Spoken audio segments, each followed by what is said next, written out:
Hi friends, ഞാൻ കാവ്യാണ്. ഇന്ന് ഞാൻ മുറത്തിൽ കുറച്ച് ചാരം കൊണ്ടാണ് കേട്ടോ വന്നേക്കണത്. എന്താണെന്ന് വെച്ചാൽ നമ്മുടെ വീട്ടിൽ നിലവിളക്ക്, കിണ്ടി, ഓട്ടുപാത്രങ്ങൾ, ഓട്ടുകിണ്ണം, പിഞ്ഞാണം അതൊക്കെ ഉണ്ടാവുമല്ലോ. അപ്പോൾ ഇവിടെ വീട്ടിൽ അങ്ങനെയുണ്ട്. എന്ന് വെച്ചാൽ അമ്മ പാരമ്പര്യ വൈദ്യമാണ്. അപ്പോൾ അമ്മ മെഡിസിൻസൊക്കെ അരച്ച് എടുത്ത് വയ്ക്കുന്നത് ഓട്ടുപാത്രങ്ങളാണ്. നമ്മൾ മരുന്നെടുക്കുന്നത് കൊണ്ട് നമ്മൾ ആ പാത്രങ്ങളൊന്നും നമ്മൾ കെമിക്കൽ ഉപയോഗിച്ചിട്ടൊന്നും തേച്ച് വെളുപ്പിക്കില്ല. നമ്മൾ നാച്ചുറലായിട്ടുള്ള സാധനങ്ങൾ വെച്ചിട്ടാണ് വെളുപ്പിക്കുക.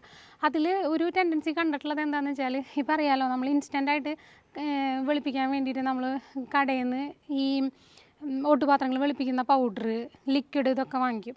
അതിൻ്റെ റിയാലിറ്റി എന്താ വെച്ചാൽ, നമുക്കത് ആ ഒരു ഷോയ്ക്ക് മാത്രം വെളുപ്പിക്കാനേ പറ്റുള്ളൂ. അത് കഴിഞ്ഞ് കഴിയുമ്പോഴത്തേക്ക് അത് വീണ്ടും കറുത്ത് ആ ഒരു പഴയ രൂപത്തിലേക്ക് തന്നെ പോണ ഒരു ടെൻഡൻസി കണ്ടിട്ടുണ്ട് കേട്ടോ. അപ്പോൾ നമ്മുടെ വീട്ടിൽ അടുപ്പ് കത്തിക്കലൊക്കെ കുറവായിരിക്കും. എന്നിരുന്നാലും അടുപ്പ് കത്തിക്കുന്ന വീട്ടിലത്തെ വിറക് കത്തിച്ചിട്ട് നമുക്ക് കിട്ടുന്ന ചാരം ഉണ്ടല്ലോ, ആ ചാരം ഉപയോഗിച്ചിട്ട് നമുക്ക് നമ്മുടെ വിളക്കും കിണ്ടിയും സാധനങ്ങളൊക്കെ നമുക്ക് നല്ല രീതിയിൽ വെട്ടി തിളങ്ങി കണ്ണാടി പോലെ ആക്കാൻ പറ്റും കേട്ടോ. അപ്പോൾ അത് എങ്ങനെയെന്ന് നമുക്കൊന്ന് നോക്കാം. ഇത് അമ്മ മരുന്നുണ്ടാക്കും, അതായത് ലേഹ്യങ്ങൾ, അങ്ങനെ കഷായങ്ങൾ, എണ്ണകൾ, ഇതൊക്കെ ഉണ്ടാക്കുമ്പോൾ നമ്മൾ അടപ്പിലാണ് കേട്ടോ ചെയ്യണത്. അപ്പോൾ മാവിൻ്റെ വിറക് കത്തിച്ചിട്ട് കിട്ടിയ നമ്മുടെ നല്ല പുളിയുള്ള ചാരാണ്. അപ്പോൾ അത് നമ്മൾ നല്ല ഇങ്ങനത്തെ നേർത്ത നല്ല നൈസായിട്ട് കിട്ടുന്ന അരിപ്പെടുക്കുക കേട്ടോ. അരിപ്പെടുത്തിട്ട് അതിലേക്ക് ഇതാ ഒരു പ്ലായിലൊക്കെ കോരിയിടുക. എന്നിട്ട് നമ്മളിതിങ്ങനെ പതിയെ ഇങ്ങനെ തട്ടി കൊടുത്ത് അരിച്ചെടുക്കുക. അപ്പോൾ നമ്മൾ കുറച്ചധികമൊക്കെ ഇങ്ങനെ അരിച്ചെടുത്ത് കഴിഞ്ഞ് കഴിഞ്ഞാൽ ഒരു ടിന്നിലിട്ട് വെച്ചാൽ നമ്മുടെ ആവശ്യത്തിന് നമുക്ക് എടുത്തിട്ട് തുടയ്ക്കാനായിട്ട് ഉപയോഗിക്കാം കേട്ടോ. ഇങ്ങനെ അരിച്ചെടുക്കുക. അപ്പോൾ നമ്മൾ ഇത്രയ്ക്ക് ഇതാ അരിച്ചെടുത്തിട്ടുണ്ട്. അപ്പോൾ ഇത് വെച്ചിട്ട് നമുക്ക് നമ്മുടെ നിലവിളക്ക് ഒന്ന് വെളുപ്പിക്കാം. അപ്പോൾ നമുക്ക് വിളക്ക് ഒന്ന് നോക്കാം കേട്ടോ. വിളക്ക് നിങ്ങൾക്ക് കണ്ടാലറിയാൻ കണ്ട ഉള്ളിലൊക്കെ ഇതാ ഇങ്ങനെ ക്ലാവ് പിടിച്ചിട്ടുണ്ട്. അപ്പോൾ ഞാൻ നോക്കിയപ്പോൾ ഇത് മാത്രമാണ് ഇങ്ങനെ ഇരിക്കുന്നത്. അപ്പോൾ ഞാനത് എടുത്തിട്ട് പോന്നു. അത് പിന്നെ ടിഷ്യൂ വേണം കേട്ടോ. ടിഷ്യൂ അല്ലെങ്കിൽ നമുക്ക് കോട്ടൺ തുണി ആയാലും മതി. അപ്പോൾ എനിക്ക് പെട്ടെന്ന് കിട്ടിയത് ടിഷ്യൂ ആയതുകൊണ്ട് ഞാൻ ടിഷ്യൂ എടുത്ത് കൊണ്ടുവന്നിട്ടുണ്ട്. അപ്പോൾ നമുക്ക് ടിഷ്യൂവിൽ ചാരം എടുത്തിട്ട് ഇതുമ്പോൾ നല്ലോണം തിരുമ്മി എങ്ങനെയാണ് വൃത്തിയാക്കണേന്ന് നോക്കാം കേട്ടോ. വിളക്കിൻ്റെ ഉള്ളിൽ കണ്ട നല്ല രീതിക്ക് ക്ലാവ് പിടിച്ച് വരുന്നുണ്ട്, നിറം മങ്ങിയിട്ടുണ്ട്, പൊട്ട മഞ്ഞ കളറായിട്ടിരിക്കണം. ഇത് നമുക്ക് നല്ല കണ്ണാടി പോലെയാക്കാം. അപ്പോൾ വൃത്തിയാക്കാൻ പോകണടുത്ത് ഞാൻ കുറച്ച് ചാരം വെതറി ഇടുന്നുണ്ട്. എന്നിട്ട് ടിഷ്യൂ അല്ലെങ്കിൽ കോട്ടൺ പേപ്പർ, ഞാൻ ടിഷ്യൂ വെച്ചിട്ടാണ് കേട്ടോ ചെയ്യണത്. അത് വെച്ചിട്ട് നല്ലോണം ഇങ്ങനെ അമർത്തി ഉരയ്ക്കാൻ പോവുകയാണ്. വെള്ളം തൊടിയിക്കരുതേ. ഇങ്ങനെ നമ്മൾ ഭസ്മം ഉണ്ടല്ലോ, ഭസ്മ രൂപത്തിലാണ് ഇപ്പോൾ ചാരിയിരിക്കണത്. അപ്പോൾ അത് വെച്ചിട്ട് ഇങ്ങനെ നല്ല നോക്കിയേ, ഉരച്ചപ്പോഴത്തേക്കും കണ്ട നല്ല ആ പൊട്ട മഞ്ഞ കളറൊക്കെ പോയി വിളക്ക് തിളങ്ങി തുടങ്ങിയിട്ടാണ്. നമ്മുടെ വിളക്ക് ഇപ്പോൾ കണ്ണാടി പോലെയാവേ. വിളക്ക് നല്ല സുന്ദരി പെണ്ണായിട്ട് കണ്ണാടി പോലെയായിട്ട് വന്നുകൊണ്ടിരിക്കുന്നുണ്ട് കേട്ടോ. വെള്ളം തൊടരുതേ. വെള്ളം തൊട്ടാൽ ഈ ചാരത്തിൻ്റെ പുളിപ്പ് ഡിമ്മാവും. അപ്പോൾ നമുക്ക് ആ നല്ല പുളിയുള്ള ചാരം അതോടുകൂടെ തന്നെ കിട്ടണം. അങ്ങനെ തന്നെ ഇങ്ങനെ നല്ല രീതിക്ക് ഉരച്ച് കൊടുത്ത് വൃത്തിയാക്കാം.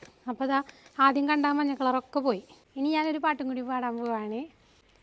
എന്തേ കണ്ണനു കറുപ്പു നിറം, എന്തേ കണ്ണനിത്ര കറുപ്പു നിറം, കാളിന്തിയിൽ കുളിച്ചതിനാലോ,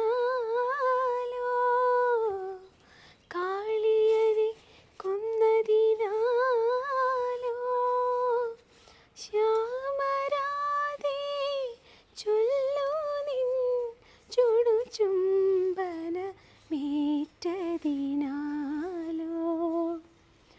എന്തേ കണ്ണനു കറുപ്പു നിറം. ഇതാ കണ്ടോ മാജിക്?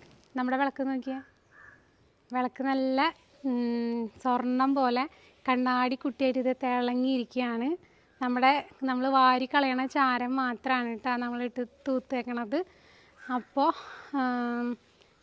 എല്ലാവരും അതേമാതിരി നമ്മുടെ വീട്ടിലുള്ള എല്ലാ ഉപകരണങ്ങളും ഇതേമാതിരി, അതായത് വിളക്ക്, കിണ്ടി അങ്ങനെയുള്ള സാധനങ്ങളൊക്കെ ഉണ്ടല്ലോ.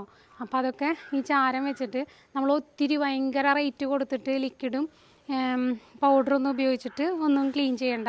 നമ്മുടെ വീട്ടിൽ നമ്മൾ വെറുതെ വാരി കളയണ ചാരം മതിയിട്ടാണ് നമ്മുടെ ഇതൊക്കെ ഇങ്ങനെ നല്ല പോലെ തിളങ്ങാൻ വേണ്ടിയിട്ട്. അപ്പോൾ എല്ലാ കൂട്ടുകാരും ഒന്ന് ട്രൈ ചെയ്തിട്ട് ഒന്ന് എന്താണ് എന്നുള്ളതൊക്കെ ഒന്ന് എന്നോട് പറയണേ, കമൻറ്റ് ചെയ്യണേ. അപ്പം ഞാനൊരു പാട്ടും കൂടി പാടാണേ.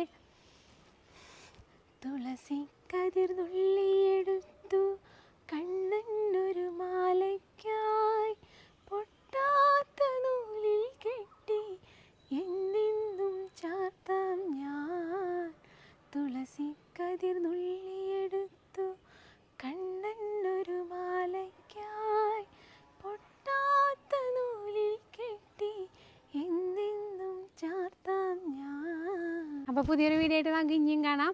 അപ്പോൾ എല്ലാ ഫ്രണ്ട്സും ലൈക്ക് ചെയ്യുക, ഷെയർ ചെയ്യുക, കമൻറ്റ് ചെയ്യുക, സബ്സ്ക്രൈബ് ചെയ്യുക, ഫോളോ ചെയ്യുക. Thank you.